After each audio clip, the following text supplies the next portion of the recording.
Le Kivu qui est détruit, le Kivu sera la région la plus prospère de notre pays. Parce qu'il y a eu des sacrifices. Des enfants n'ont pas étudié pendant 3 décennies. Des parents sont morts, des familles disloquées, des enfants sont restés sans parents. C'est la partie où il y a beaucoup d'orphelins, beaucoup de veuves.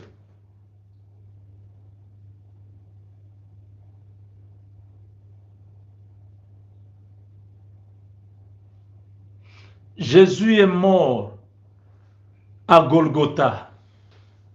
C'est dans la périphérie de la ville de Jérusalem.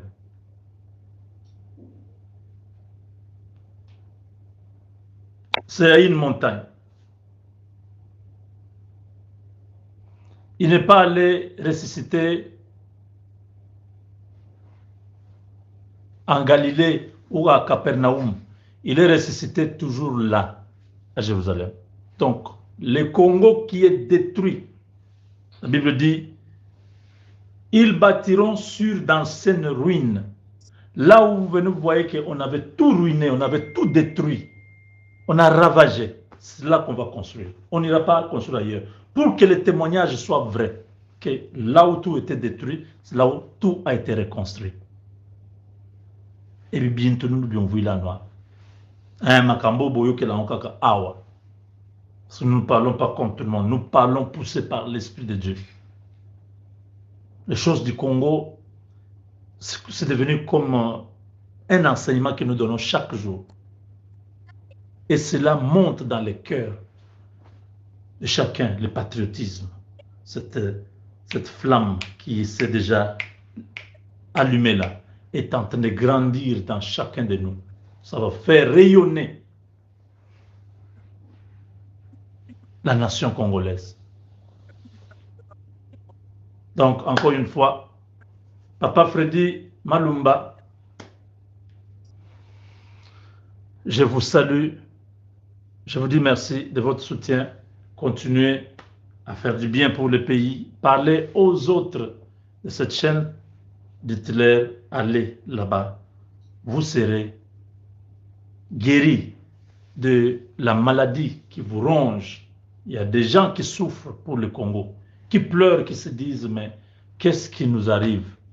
Quand vous venez ici, vous avez une cure qui vous guérit, qui vous donne l'espérance encore de voir le bonheur de ce pays.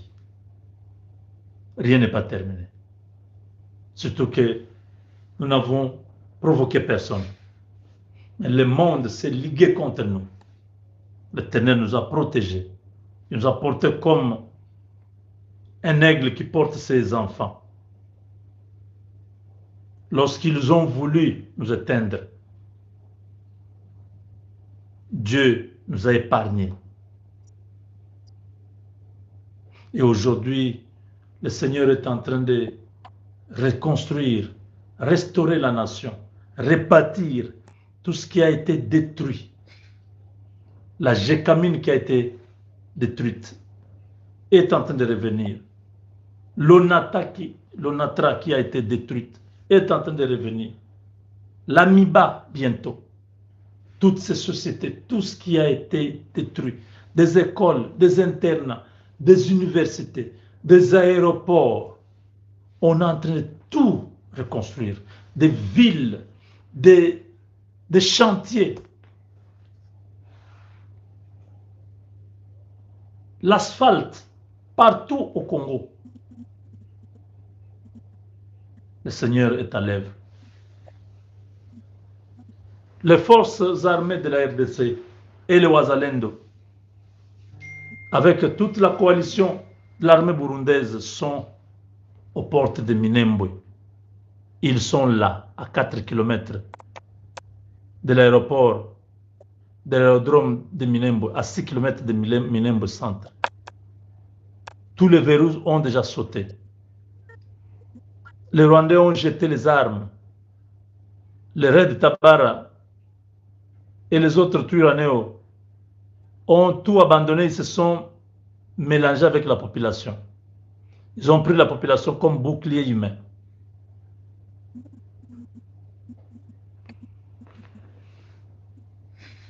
Aux petites heures du matin, nous pouvons fêter, célébrer la reprise de Minembwe. Un bunker, une place forte du Rwanda, Rubaya et Minembwe. On nous a signalé par les Wazalendo, d'après les éclaireurs, d'après les informations, il y a eu des mouvements des avions qui sont allés. Oui, papa, Nazana a émission. Ah, l'émission, ça va. Ok. Donc,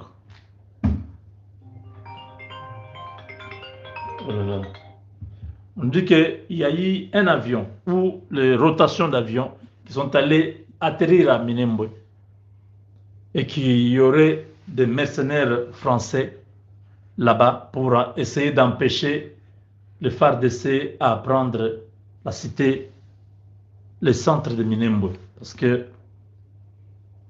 Rubaya est encore entre les mains de l'armée rwandaise grâce à l'intervention de la France. Pas grâce, mais à cause de la présence des militaires français et des équipements qu'ils ont amenés, je crois. Le retour du président Tshisekedi à Kinshasa va changer le cours de la guerre.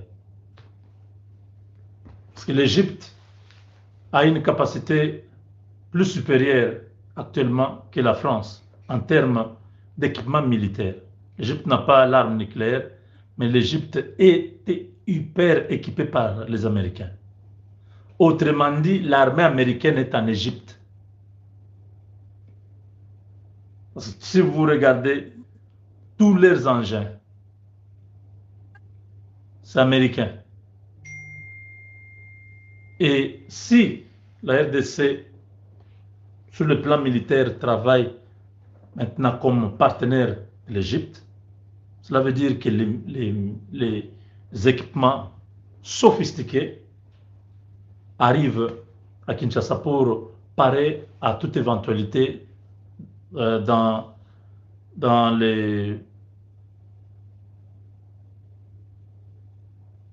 la perspective d'une offensive qui va déboucher par la reprise de tout le Kivu avant le référendum qui passe, bien évidemment, d'ici le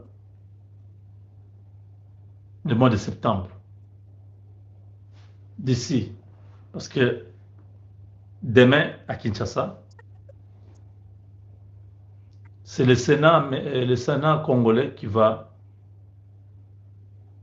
adopter cette loi référendaire qui a été déjà adoptée ou votée à l'Assemblée nationale et qui était sous examen au Sénat. Le président avait demandé 3 jours, Sama Lukonde avait demandé 3 jours pour que la commission concernée puisse examiner et voir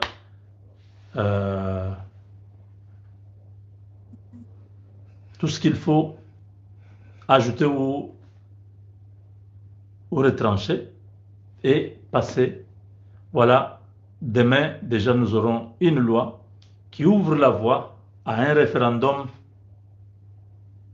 populaire. Parce que jusque-là, il n'y avait pas la loi sur le référendum. Maintenant que nous avons ce cadre, c'est le professeur Ngondankoi qui est l'initiateur de cette loi. Et nous lui disons vraiment merci parce qu'il fallait qu'il y ait quelqu'un qui prenne le courage de défier cette constitution de Kagame, la constitution rwandaise. Tant que cette constitution sera avec nous, il n'y aura jamais le bien pour le Congo ou pour le peuple. Nous devons avoir une constitution en nous qui reflète nos aspirations.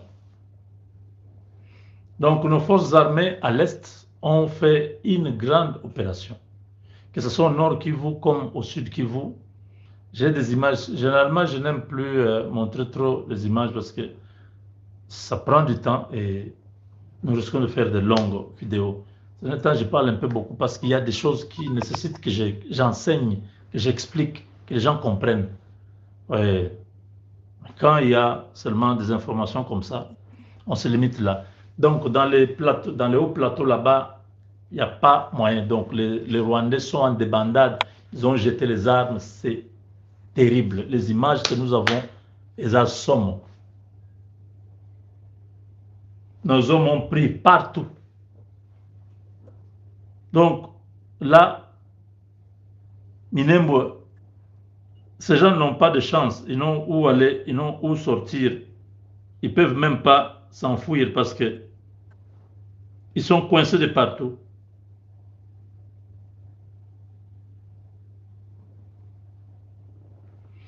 Ils sont coincés vraiment de partout.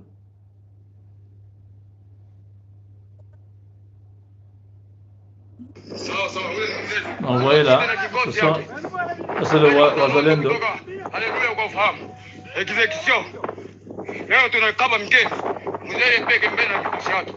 Ça c'est Mikenge.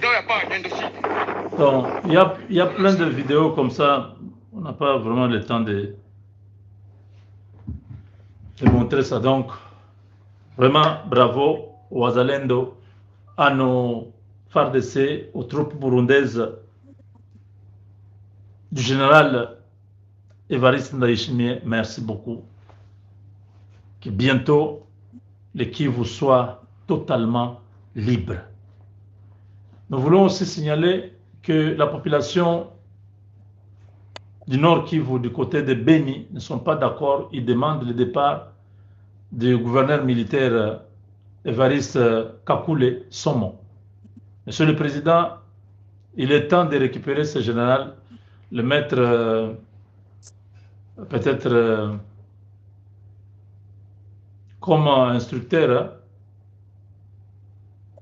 à Kibomango, quelque part, qu'il aille enseigner aux jeunes recrues les ABC de l'armée, qu'ils ne soient plus là-bas. Il ne fout rien. Il n'est pas en mesure de stopper les ADF. Regardez comment Luboya travaille dans l'Ituri. L'ADF était en Ituri. Ces gens-là ont été traqués comme les serpents. Ils ont fui. Ils sont dans la partie du Nord Kivu. Sony, voilà. Parce qu'à moment église bongo. Abeta neka cri normal. Mais église est couffre. Sony tango asalaki ami proche Yabasango. Balongoli Sony batia dodo. Dodo kama banai ko naviguer. Zokane na suka baye kotala ye asa système baimbalaki. Mais baye kotia le vieux Ijibamampia. Ijibamampia a côté lobi non. Basango basangani basango nyonso. Biso pe photo lukaba pasteur nyonso to sala nini to sangana. Pona bitumbetali changement constitution. Bango basa société civile, na kati ya société civile. Parce que ça na ba député musu bazalaka wana. Bazalaka na compte ya société civile. Ba fota bango te société civile atinda. Il faut boyeba. Mais église de réveil, il faut biso peto sangana contre les deux églises. Entre basango na ba église catholique na SSC. Suko Ejibamampia abandi sikoyo réforme ya ba pasteur. Place mabe uti yango wana. Neo yoki ba kei première réunion. Ceux qui volani même pasteur Godem Poy a changé parce que ba cotisien na je. Je na bango ezanini. Président Félix Ayambaka Basango. Alors le système bino bo kene nango ne bino bo tambola bino moko ezabie. faut associer l'église de réveil. C'est comme pour que ma associer l'église de réveil. Parce que moi, je vais comprendre. Je n'ai pas de je connais pas de Vatican. Comme ça, il y a puis tout me contacte entre le Papa Léon XIV et Donald Trump. Léon XIV, alors qu'il y a un côté de Trump. Et M. Trump a dit à l'objet, il y a un kiti au Fandi. Ngaine mutuna signaki. Ngaine mutuna imposaki. N'est-ce que tu as comprendre que na kiti a papoté, ba imposaka pe bato. Trump a dit la vérité. Alors il a imposaki pour que yo salawana. Mais yo l'ignote le melangai na moment monde et l'ingé beba. Yango monaki basololi na papa esilisi papa siko role ni na sengela ki asala atambola na région ya Grand Lac atambola na Afrique atambola na monde pona ko changer politique o basala nango même na kati ya ba pays papa tamboli na Afrique mission ya papa esili Kosanga papa komi na Vatican. A nommé un mango porte-parole ya Vatican. Nenga ba nommé un mango. Makamba biloma loba pona Congo. Toki mbala moko silence radio. Parce que les États-Unis ba ebisi bango balobi tu fais que de travailler dans nos pays. Bon matabo kita to signer ba accord. Les lois de la société mon côté américain commis. Mais accord auto signé. Nani président Moussoussou Akoya. Ouais côté Moussayango.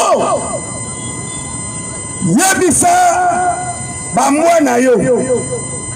Wana Trump. Aso yabisa source ya mongo. Ayabisi Léon XIV. Yabisa bamwana yo bakanga minoko. Baloba lisusu te ayebisi ba occidentaux oyo kotelemela Tshisekedi moins élection yeba yango ke na kolongola même miss na pays na bino wana siko na kotinda mutu alukaka bino asala bino seseku mbochete sikoyo omoni politiki ya mbongo mango akangi munoko azokoka koloba te ejiba mampia abengisi mpe bapaster lokola mbongo aoloba te lokola shole aoloba te to profite siko to bloke bango deja libela Moïse mbi abimi alobi oyo bango baosala wana eza association tala bapaster babungi nzela alola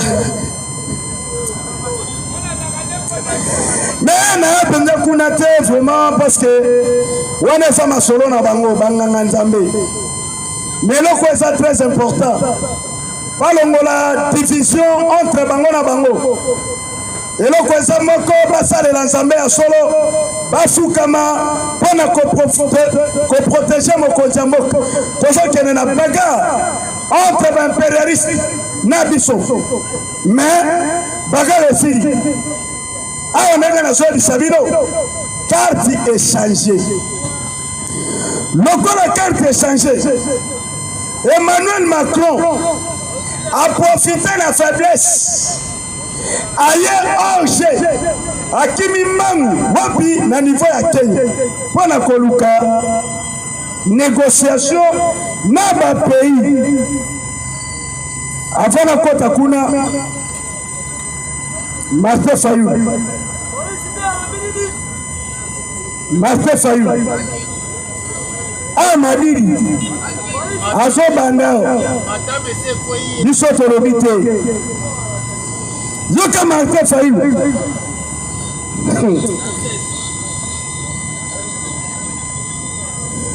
Martin Madidi alobi boy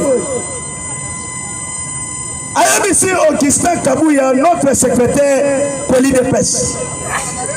Parce que bitumba ya IDPS esa biso na biso esa bote biso to réclamaka mais un individu soki eye ko attaquer nde à ce moment là biso pe to sa nini to ko attaquer esa bote Madidi alobi boye na moment ye abandaki kosala politique tango bazozwa décision na Etienne wapi Martin Fayulu tango bazozwa décision na Etienne Martin Fayulu nani Augustin Kabuya azalaki musika azofungolela bango porte bango bakotaka c'est que lelo Augustin Kabuya sana mo adicté devant Martin Fayulu nakoyebisa Martin Fayulu kanga munoko na yo parce que osi okomi déjà na ménopause politique.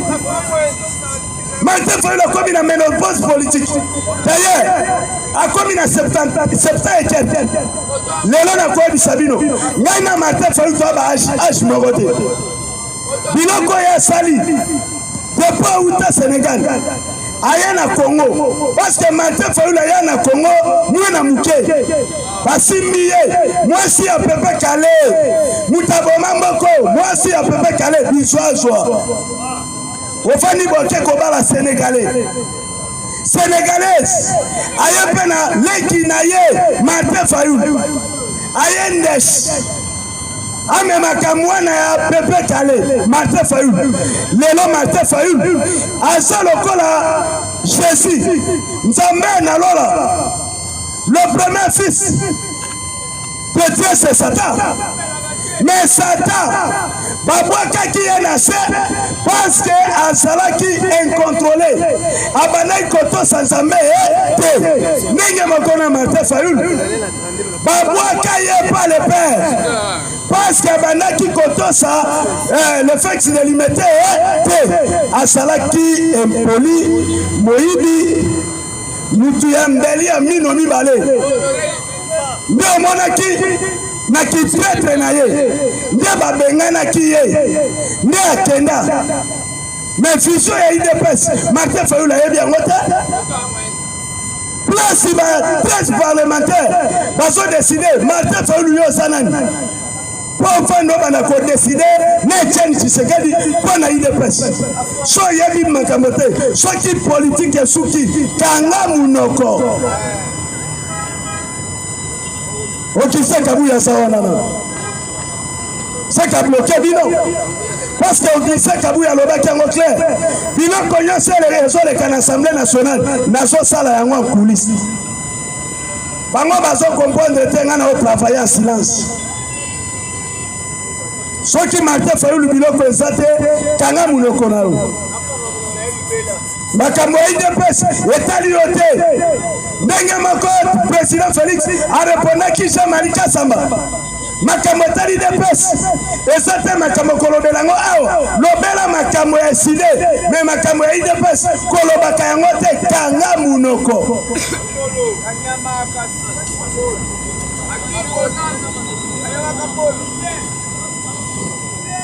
lelo tokei awa parce que makambo ebele bato bazo comprendre te président Tshisekedi na Uganda lelo ndenge nazoyebisa bino arme bauti koannonce na le 12 na 8h confirmation totale la FRDC ndenge ba récupérer silence radio silence